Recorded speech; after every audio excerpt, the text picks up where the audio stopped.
ஜாலியன் வாலாபாக் படுகொலை சம்பவத்தில் உயிர்நீத்த தியாகிகளுக்கு அஞ்சலி செலுத்துவதாக குடியரசுத் தலைவர் திரௌபதி முர்மு, பிரதமர் நரேந்திர மோடி உள்ளிட்ட தலைவர்கள் தெரிவித்துள்ளனர். குடியரசுத் தலைவர் வெளியிட்டுள்ள சமூக வலைதள பதிவில், நாட்டின் விடுதலைக்காக கடந்த 1919ஆம் ஆண்டு தங்கள் உயிர்களை தியாகம் செய்தவர்களின் தியாகத்தை நாடு ஒருபோதும் மறக்காது என குறிப்பிட்டுள்ளார்.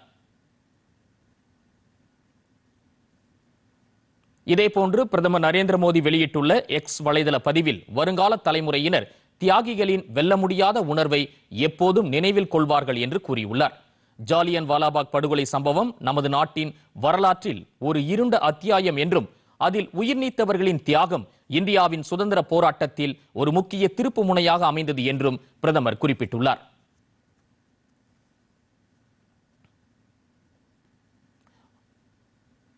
மத்திய உள்துறை அமைச்சர் அமித்ஷா வெளியிட்டுள்ள எக்ஸ் தள பதிவில், நாட்டையே உலுக்கிய ஜாலியன் வாலாபாக் படுகொலை இந்திய சுதந்திர போராட்ட வரலாற்றில் ஒரு கருப்பு அத்தியாயம் என்று குறிப்பிட்டுள்ளார். இந்த மோசமான கொடூர செயலால் கொதித்தெழுந்த மக்கள் விடுதலை போராட்ட இயக்கத்தை போராட்ட களமாக மாற்றியது என்றும் அவர் கூறியுள்ளார்.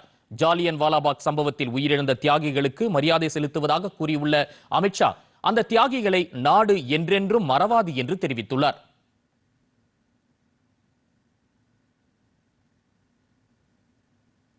மத்திய தகவல் ஒலிபரப்புத்துறை இணை அமைச்சர் வெளியிட்டுள்ள சமூக வலைதள பதிவில், இந்திய வரலாற்றின் இருண்ட அத்தியாயங்களில் ஒன்றான ஜாலியன் வாலாபாக் படுகொலையை நாடு நினைவு கூறுவதாக குறிப்பிட்டுள்ளார்.